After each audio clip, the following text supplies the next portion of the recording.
Hello tout le monde, je vous retrouve aujourd'hui pour vous présenter le book haul du mois de novembre. Le premier livre dont je voulais brièvement vous parler, c'est un livre que j'ai acheté fin octobre, que vous avez certainement vu sur d'autres chaînes YouTube. Il s'agit de Le Guide des youtubeurs de Sébastien Moricard et Alain T. Puy-Ségur, ou Puy-Ségur plutôt à la française. Voilà, donc c'est certainement un livre que vous avez pu déjà voir. C'est un livre dans lequel on nous donne quelques conseils si on veut débuter une chaîne YouTube. C'est un livre qui recense également 350 chaînes YouTube dans plusieurs mondes, donc dans le monde de la beauté, dans le monde de l'humour, du cinéma, des jeux vidéo, et BookTube est à l'honneur dans ce livre. Donc c'est un livre qu'il me fallait acheter, c'était pas possible autrement. Il y a vraiment des booktubeurs que j'adore qui ont leur petit minois dans ce livre, donc ça me faisait vraiment plaisir, et aussi des youtubeurs. Au niveau de la beauté, je regrette quand même l'absence de pas mal de youtubeurs au naturel. Il y a notamment Delphine l'astucieuse, Audrey Redac, voilà, qui ont quand même une certaine influence dans le monde du naturel, et je regrette qu'on n'en parle pas dans ce livre, mais bon, peut-être un jour ils en feront un autre et ils parleront des chaînes au naturel. Je vais passer ensuite aux 3 services presse que j'ai reçus ce mois-ci. Le premier, il s'agit de 14 commandements pour prendre soin de ses cheveux naturellement, publié chez Lanor de Emeline Sauva-Drevna. Alors il s'agit du livre en fait qu'a écrit Pauline des cheveux de Milly, donc c'est une jeune blogueuse et youtubeuse que j'aime énormément. Pauline est quelqu'un qui analyse les compositions et qui parle des produits de beauté de manière très intelligente. C'est quelqu'un qui sait de quoi elle parle, et du coup j'étais très intriguée par la sortie de ce livre. Je l'ai commencé, je l'ai pas encore terminé, donc je vous en parlerai certainement sur la chaîne, ce sera plutôt partie beauté. À mon avis, sur les livres sera intéressant pour les personnes qui veulent se mettre au naturel, qui savent pas trop commencer pour les cheveux, et aussi pour les personnes qui, comme moi et beaucoup d'entre vous, s'y connaissent déjà bien sur le naturel et connaissent déjà beaucoup de choses sur les cheveux. Je pense qu'elle va nous apporter des informations supplémentaires. De la part de Julie Gredd et donc des éditions Jourdan Pixel, j'ai reçu son dernier livre. Elle m'a envoyé un petit mail pour savoir si je voulais le lire, et à chaque fois quand je vois qu'elle va sortir un nouveau livre, je croise les doigts pour l'avoir, et puis elle m'envoie un mail juste après. Ça me fait toujours énormément plaisir. Donc il s'agit de Ragnagna, une histoire sanglante, les filles savent pourquoi. Je suis ravie de voir enfin un livre qui parle de ce sujet, parce que c'est un sujet qui a toujours existé, et du coup je trouve qu'on n'en parle pas énormément dans le livre. J'ai déjà commencé pour le moment, enfin on reconnaît évidemment la patte de Julie avec son humour, mais c'est aussi très intéressant puisqu'on apprend des choses qu'on ne connaît pas forcément. Sur la page Facebook de mon blog, on m'a contacté récemment pour lire un livre plutôt fantastique, et donc la jeune femme qui m'a proposé de lire son livre a gracieusement accepté de m'envoyer une version papier, vu que moi je préfère lire en version papier plutôt qu'en e-book. Voilà, quand il y a moyen de choisir, je préfère vraiment avoir la version papier. Du coup, j'ai reçu Gardienne de la forêt, la guérisseuse de Blue Indigo, donc c'est le nom d'emprunt de cet auteur. C'est un livre qui raconte l'histoire de Chloé, qui est poursuivie depuis des semaines par un homme assez étrange qui est muet. Cet homme va aller jusqu'à pénétrer dans son appartement. Dans ce livre, elle va découvrir un monde dont elle ne soupçonnait pas l'existence. Je n'en sais pas beaucoup plus, et franchement je ne veux pas en savoir plus. Alors je ne sais pas si ce livre est disponible pour tout le monde en fait en version papier, parce que voilà, l'édition est assez particulière. À mon avis, ce livre n'a pas été fait en beaucoup de tirages parce que l'édition n'est pas extraordinaire. Je pense qu'il y a, voilà, on voit des caractères qui boivent, la couverture est jolie, hein, c'est pas ça, mais la mise en page est pas forcément folichonne. C'est un livre qui a été très bien coté sur Livre Addict, donc ça m'intrigue beaucoup. Ainsi, je vais passer aux achats livresques du mois de novembre. J'ai pu bénéficier de pas mal de réductions au cours du mois de novembre, que ce soit à la FNAC où j'avais une énorme réduction, ou sur des sites internet. Du coup, j'en ai profité pour me prendre quelques livres. Le premier livre que j'ai acheté, c'est Et je danse aussi de Anne-Laure Bondou et de Jean-Claude Mourleva. Donc c'est un livre qui me tente depuis longtemps. Je sais que Cindy Lecture en avait parlé, et je crois que c'est grâce à elle qu'il a filé dans ma wishlist. C'est l'histoire d'une jeune femme qui va envoyer un mail à son auteur favori, et va s'en suivre une longue correspondance entre cet auteur et cette dame. C'est un livre à 2 voix, donc qui a été écrit par 2 auteurs, et je trouve ça hyper intéressant. C'est un livre qui sera plutôt épistolaire. J'ai hâte de me lancer dans cette lecture. Je trouve la couverture hyper intrigante et vraiment magnifique. J'ai vraiment hâte de me lancer dans cette histoire. Je vous en ai parlé dans ma pile à lire de l'hiver et mon Cold Winter Challenge, mais j'ai acheté Un Noël pas comme les autres de Sheila Roberts, publié chez Harlequin. La couverture, voilà. Chaque année en hiver, je vous en ai parlé dans ma dernière vidéo, mais j'achète un livre, une romance, pas trop chère, uniquement à cause de sa couverture. Je regarde quand même le résumé, si le résumé me dit rien forcément je ne l'achète pas, mais là voilà, c'était mon achat de Noël de l'année. C'est un livre qui nous raconte une histoire qui se passe aux fêtes de fin d'année, une jeune femme qui doit devoir affronter son ex lors des fêtes de fin d'année. Je prendrai un grand plaisir à lire ce livre aux aventures de Noël. J'aime beaucoup de temps en temps durant l'année lire des livres assez prévisibles qui me font sourire, et donc je pense que ce sera le cas avec celui-là. Je me suis procuré pour la lecture commune du mois de décembre La fille du train de Paula Hawkins. Je pense que c'est l'histoire d'une jeune femme qui prend le train tous les jours et qui aime bien inventer des histoires sur les gens qu'elle croise. Un jour, elle va voir dans le journal que une des personnes dont elle imagine la vie a disparu. Donc, elle va voir ces visages auxquels elle pense tous les jours en prenant son train. Et du coup, elle va être fort surprise. Je sais que c'est un thriller qui a énormément de succès. Il vient d'être adapté au cinéma, comme le dit la banderole qui est là. Comme vous le savez, je fais des lectures communes sur une page Facebook. J'ai créé des lectures communes, une lecture commune par mois sur des thèmes différents. Et je me rends compte que je regrette un petit peu d'avoir mis des livres hyper commercialisés, hyper populaires en fait sur ces choix de lecture, parce que d'office en fait, comme on est beaucoup sur le groupe d'office, plus de personnes vont avoir une propension à voter pour les livres qu'ils connaissent. C'est pas le cas de tout le monde, c'est pas mon cas non plus, mais c'est vrai que dorénavant je vais essayer de pas mettre des livres trop médiatisés, parce que forcément on vote pour eux et du coup on a voté pour celui-là. Alors évidemment je suis contente de lire, je vais lire avec plaisir, mais je vais essayer pour les prochaines fois en tout cas de mettre des livres un petit peu moins commercialisés pour faire découvrir justement des choses un petit peu différentes. Ensuite vient un grand format dont je ne vous aurais pas parlé et que je n'aurais pas forcément acheté si j'avais pas eu ma grosse réduction à la FNAC. Il s'agit de Carnet de route de Marie Lopez. Alors ce livre a fait beaucoup parler de lui, on en a beaucoup parlé en bien mais également en mal.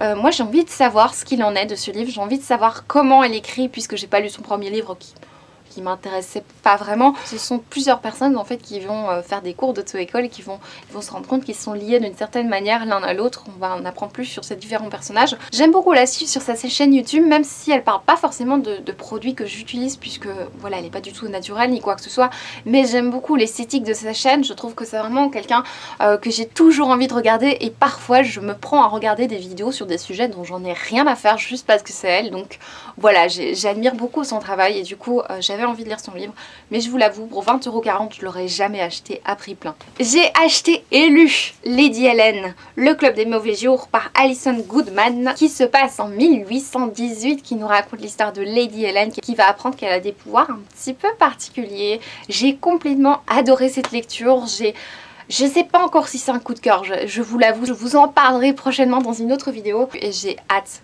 d'avoir la suite qui sort en VO en janvier. Donc quand il sortira, je vais foncer dessus tellement j'ai envie de savoir la suite.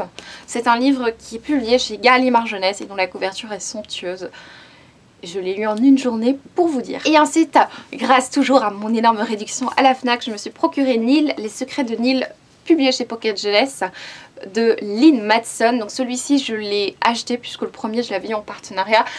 J'avais aimé le premier tome, ça va être une lecture un petit peu frustrante puisque ce livre nous racontait l'histoire de ces jeunes gens, de ces jeunes ados qui se retrouvaient sur une île et qui devaient s'en échapper absolument. Déjà on ne savait pas comment ils se retrouvaient sur l'île, il y avait des mystères sur l'origine de cette île et sur pourquoi et comment ils pouvaient en réchapper. C'était vraiment un livre qui m'avait beaucoup frustrée parce que le côté surnaturel justement n'était pas beaucoup exploité dans ce premier livre. On parlait énormément d'une romance dont je n'avais rien à battre. Alors en général j'aime beaucoup les romances dans les lectures, mais quand elle est en avant-plan comme ça et qu'on oublie un petit peu les choses qui font peur, les choses qui sont importantes en fait de l'histoire, et bien moi ça me gêne. Et du coup j'espère avoir mes réponses, en tout cas quand j'ai vu qu'il s'appelait Neil Unlocked ou Les secrets de Neil en version française, voilà, je me suis dit que j'allais avoir plein de réponses à mes questions puisque j'avais plein de questions quand j'ai refermé ma lecture, hyper frustrée de ce premier tome. J'ai fait une petite commande sur internet puisque voilà, jamais de nouveau des points de réduction. C'est toujours une excuse comme une autre de faire une commande. Je me suis procuré un livre qui certainement fera partie de la sélection de la lecture commune de janvier parce que ce sera juste parfait, vous allez voir. Il s'agit de La bibliothèque des cœurs cabossés de Katharina Biwald. Sur la couverture il y a du thé. On parle de livres, qu'est-ce que vous voulez que je vous dise? Moi ça me tente, en plus la tranche est juste magnifique. Ça me tente beaucoup. Alors je sais pas trop de quoi ça parle, je sais que c'est un livre plutôt feel good. Ici c'est une édition limitée en hardback puisque c'est une édition qui se fait en ce moment. Alors je vous conseille de filer puisqu'il y a quelques livres qui sont dans cette édition juste magnifique, dans cette collection juste sublime. Je vous en parlerai certainement prochainement pour la lecture commune du mois de janvier. Séverine Dit-les bien, ce livre est une jeune booktubeuse que j'aime beaucoup. Quand elle aime ou quand elle déteste un livre, elle ne mâche pas ses mots et j'adore sa personnalité. Et du coup, elle a parlé d'un livre qui m'a vraiment intriguée. Il s'agit d'Entrave de Alexandra Coin, publié chez Aconitum. C'est un livre qui nous parle de pervers narcissique, un livre un petit peu angoissant. Ça me tente tellement, elle en a tellement bien parlé de ce livre, rien que le thème en soi m'intéresse beaucoup. Et ça parle de quelqu'un qui subit en fait les assauts entre guillemets d'un pervers narcissique et qui finit en psychiatrie. Enfin, franchement le sujet m'intéresse beaucoup et le côté thriller dans ce sujet m'intéresse également. Par contre c'est un livre qui fait 230 pages je crois, qui fait pas tellement de pages, j'espère vraiment que ça va pas se lire trop vite parce que c'est vrai qu'il est assez cher. Bon là je l'ai en réduction mais bon en tout cas si vous l'avez lu n'hésitez pas à me le dire en commentaire. Je serais ravie de partager avec vous sur cette lecture. Si vous voulez faire une lecture commune avec moi sur ce livre je serais ravie. Je sais que Cédric Armen en a parlé récemment dans sa dernière vidéo donc n'hésitez pas à aller la voir. J'ai pas osé la voir, j'avais peur de me faire spoiler mais j'irai la voir quand j'aurai lu le livre. En tout cas Séverine nous le conseille vivement donc je lui fais confiance les yeux fermés vu que j'ai lu Résilience grâce à elle que j'ai adoré. Qui dit réduction dit achat de collection et du coup je me suis procuré Orgueil et Préjugés de Jane Austen dans cette fameuse édition magnifique. Ça vient des éditions, je crois que c'est Motif, collection Motif. Je crois que c'est les éditions du Rocher qui font des collections Motif. Je connais pas bien ces éditions donc je peux pas vous en dire plus. Voilà, ce livre en fait, j'ai tous les Jane Austen en fait en version originale mais dans un gros format hyper condensé, écrit tout petit et du coup ça me donne jamais envie. En fait je l'ai pour la collection mais c'est vrai que ça me donne jamais envie de l'ouvrir parce qu'il est tellement lourd, tellement gros et écrit tellement petit que ça me donne pas envie de le découvrir. Je pense plutôt que je vais les lire en français ou alors en VO mais dans des livres séparés. Du coup j'avais pas encore Orgueil et Préjugés de Jane Austen et je l'avais pas encore lu. J'ai lu d'autres Jane Austen mais j'ai pas encore lu celui-là alors que tous les films, toutes les interprétations cinématographiques de ce livre que j'ai pu voir j'ai complètement adoré donc je suis vraiment ravie d'avoir cette version qui est vraiment magnifique. En plus il fait près de 600 pages, c'est normal, c'est du Jane Austen, mais je trouve que l'écriture est pas trop petite et du coup c'est assez agréable. Bon, j'ai pas encore commencé, mais ça a pas l'air trop petit, du coup pour une fois ce serait très agréable de me lancer dedans. Dernier livre que je voulais vous présenter lors de ce book haul, il s'agit de An Amber in the Ashes de Sabaa Tahir. C'est un livre qui est dans ma wishlist depuis longtemps et récemment je sais que Bloody Books en avait parlé sur Instagram et puis récemment dans une vidéo et depuis qu'elle a fait cette publication à Instagram j'ai voulu l'acheter en VF mais il est tellement cher en VF que j'ai décidé de me le procurer en VO. En plus ça coûte moins cher, en plus avec ma réduction toujours et bien ça valait pas grand chose. Du coup je suis ravie de me lancer dans cette dystopie.